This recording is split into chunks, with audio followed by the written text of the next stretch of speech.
อาอายเปิดใจไว้ลายเนาะพักดันสนับสนุนน้องไม้ไต่ดาวน้องเมยลอยมาให้กำลังใจอยู่หน้าเวทีอลังการโชว์พร้อมที่จะพักดันให้เป็นดาวประจำวงซองว่าสั้นเดสบายดี FC แฟนคลับเสียงวีฮกอลังการโชว์โดยเฉพาะ FC น้องอาอายสกุลพรลูกสาวของบอสนกพงศกรกระแสยังห้อนแห้งดังเปียงปั้งต่อเนื่อง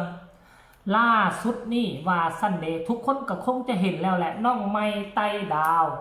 อายุเพียงแต่9 ขวบเนาะเพิ่นตามล่าฝันอยากจะมีรถอยากจะมีบ้านอยากจะมีเฮือน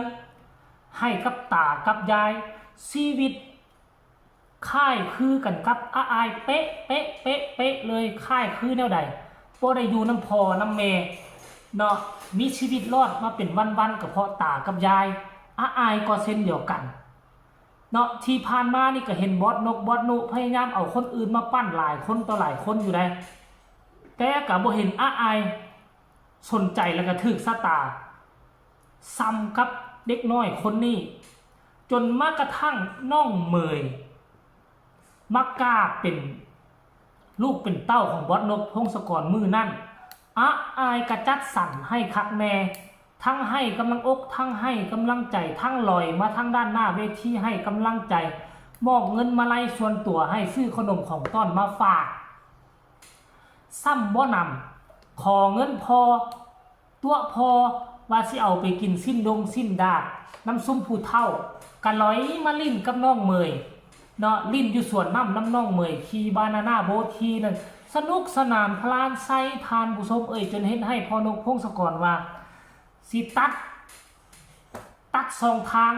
เอาเงินให้จักเดือนหนึ่งเด้อสิบ่ให้เลยเด้อคันมาตัวพออีกใหม่ว่าเสน่ห์ก็กลายเป็นเรื่องตลกคบขันอยู่ในแวดโซเชียลของวงเสียงวีฮกไปแล้วทานผู้ชม FC แฟนคลับ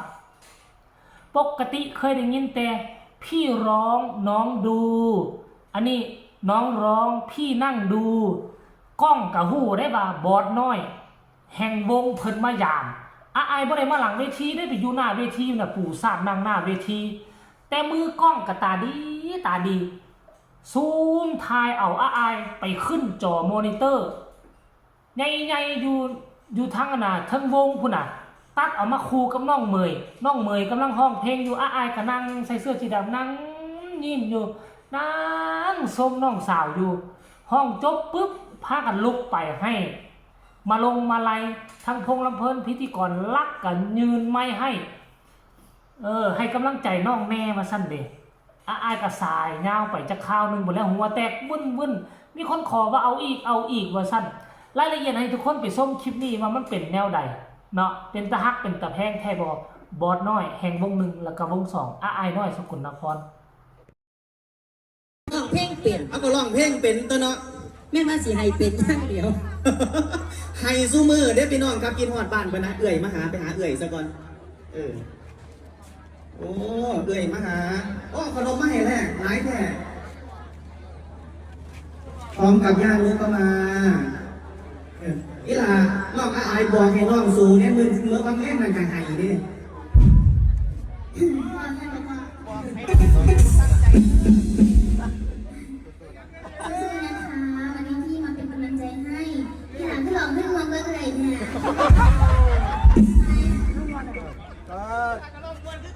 ว่าจะแล้วก่อนขอบคุณค่ะขอบคุณอ่ะเอ่ยก่อนเอาอีก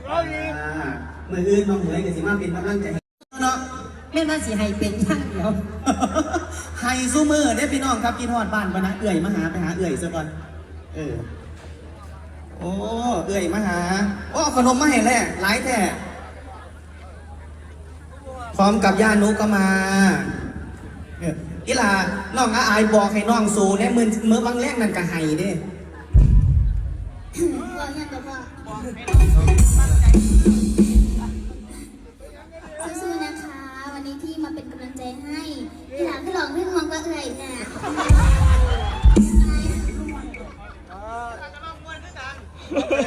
ขอบคุณค่ะขอบคุณอ่ะเอ่ยก่อนเอาอีก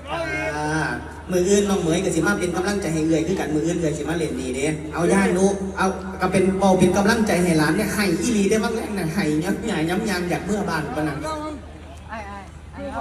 อีหลากันสู้ๆเด้อลูกเด้อยังเป็นกำลังใจให้นะคะอย่าคิดทอดบ้านหลายหาเงินก็ลูกเอาเงินไปฝากอย่าก่อนตากับย่ายบอกเอาเงินไปฝากตากับย่ายหลายๆเด้อลูกเด้ออีหลาผู้ใดเก็บเงินให้ลูกพ่อพงบอกไว้ใจพ่อลูกคันพ่อไว้ใจพ่อพงเอาไม่ยากเก็บกันเลยนะลูกเด้อขอบคุณครับขอบคุณครับขอบคุณน้องอายสกุณาพรพร้อมกับบอลนุพนิจพลนะครับให้กำลังใจน้องเหมยพี่น้องครับฝากเป็นลูกเป็นหลานพี่น้องสตึกเด้อพี่น้องบุรีรัมย์หักแห้งแบ่งปันแน่บนเวทีหมอลำเสียงวิ่งหกมีอายบนเวทีอลังการโชว์กับสิมีเหมยคือกันเหรอวะอุ้ยคือลูกเอกใช่ไหมเหมยคุณเหรอไม่นอนได้เงินแล้วยี่หล่าเสียเงินไปยังบ่ลูก เอาไปซื้อนมให้น้องค่ะ จะไปซื้อรถให้น้องซื้อน้องบอกซื้อเอาแล้วคุณหาหน้าพแย่นี่ก็ได้ซื้อรถให้น้องเราซื้อยังอีก ซื้อ มึงคิดว่าท่านเลยพ่อจะไปซื้อรถเพิ่นบอกว่าเพิ่นอยากได้รถเก๋งแล้วสิให้ย่ายขับรถเก๋งพามาล่ำเพราะว่าตอนนี้มาผู้เดียวย่ายบ่มานํพี่น้องครับเป็นกำลังใจให้แน่มื้อนี้สิออกล่ำน้ำแม่ตายสิออกมาเป็นลูกแม่ตายอยู่พี่น้องค่ะเบิ่งน้องเหมยในช่วงล่ำเรื่องต่อก่อนทำน้องขอนแก่นเด้อขอบคุณแม่ๆเนี่ยอีแม่เอาเงินให้นาฮาน ขอบคุณรางวัลน้ำใจหน้าเวทีนะคะ ขอบคุณแม่ๆที่ติดตามชมอยู่ทางบ้านนํนะครับไป เห็นบอก FC แฟนคลับ เป็นตาฮักเป็นตาแพงบ่มีคำว่าแอนตี้เลยเนาะที่น้องเบิ่งแล้วรู้สึกว่าคนนี้ผ่านคนนี้น่าสงสารชีวิตคือน้องก็บ่ปฏิเสธและค่อยก็เชื่อว่าอนาคตภายภาคหน้านี่อาจจะเป็นเสื้อผ้าหน้าผมอายก็อาจจะแบ่งของอายมาให้เนาะเพราะว่าน้องกระทุกข์กะยากสิเอาเงินค้ำกับแก้วใส่ไปซื้อชุดเพชรใหม่มาใส่แต่ว่าอายเข้าวงการในตอน10 ปีมันจะมีเครื่องเหมาะสมกับน้องน้อยคนนี้หรือบ่แต่ว่าบ่ต้องย่านอีก2 ปีอีกปีหน้าปีในนี่เครื่องอายก็คงจะให้น้องนุ่งได้สำเร็จเสร็จสิ้นน้องก็คงจะใหญ่จะโตขึ้นมาชีวิตน่าสงสารอีหลีทุกคนแล้วค่อยก็เบิ่งแววเห็นบ่ล่ะคันถ้าคนมาในแนวนี้ชีวิตครอบครัวเป็นแบบนี้มีโอกาสที่จะยืนอยู่สังคมหมอลำได้ดนนานกว่าคนที่มีเบื้องหลังครอบครัวที่แข็งแกร่งเขามาสังเกตบังรถคันถ้าครอบครัวบ่มีปัญหามีดีครอบครัวมีอยู่มีกินจะบ่ค่อยมีชื่อเสียงแต่ว่าไปนำกับหมอลำในบ่ไปได้แต่ว่าบ่มีชื่อเสียงหรือกระช่องมาพ่นเด่นอยู่ในแวดสังคมก็สามารถห้องรำทำเพลงได้กินเงินมือไปวันๆนั่นแหละแต่น้อยนักน้อยหนาคนจะแทงนอขึ้นมาแล้วมาเป็นมาโด่งดังอยู่ตามโลกโซเชียลมาเป็น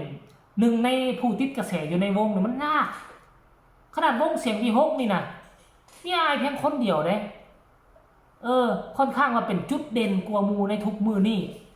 เนาะแล้วการวงสองนี่หาตัวบ่เจอจักไผเป็นตัวเด่นตัวดีจนมากระทั่งมาเจอน้องเหมยก็พอมีราศีขึ้นมาเฮาก็มาจับตาเบิ่งจับตามองอนาคตอันใกล้นี่จะมีอีหยังเกิดขึ้นบ่เพราะว่าน้องก็เป็นตาฮักเป็นตาแพงเป็นตาหน้าสงสารอีหลีความน่าสงสารของคนนี่บ่ได้ปั้นแต่งมาเป็นความน่าสงสารที่เกิดมาจากการใช้ชีวิตแล้วมันจะมีพ่อแม่แลนเข้ามากระโดดสนับสนุนซัพพอร์ตทันทีดูไว้ให้ดีเด็กคนนี้อาจไปไกลแน่นอนสำหรับคลิปนี้ก็ขอฝากฟังให้กับ FC แฟนคลับทั้งอลังการโชว์